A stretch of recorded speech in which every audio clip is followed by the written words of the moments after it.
নমস্কার বন্ধুরা, আজকে আমি শোলা কচুর ঝোল করব। প্রথমে কড়াইটাকে গরম করে অল্প সরষের তেল দিয়ে শোলা কচুটাকে ছেড়ে দিয়ে অল্প হলুদ দিয়ে ভেজে তুলে নেব। তারপর আলু ভেজে তুলে নেব।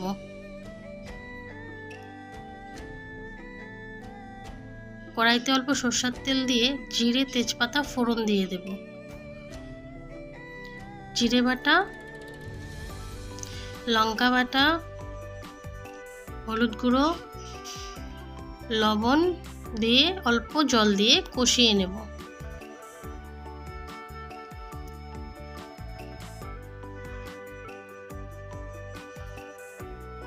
তারপর ভেজে রাখা আলু দিয়ে আবারও কষিয়ে নেব।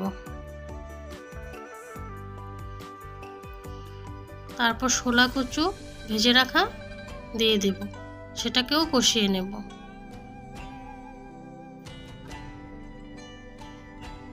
কষানো হয়ে গেলে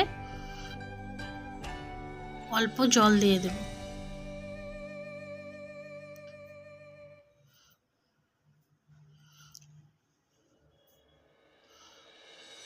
জলটা ফুটে আসলে অল্প ঘি ছড়িয়ে দেব, গরম মশলাও দিয়ে দেব।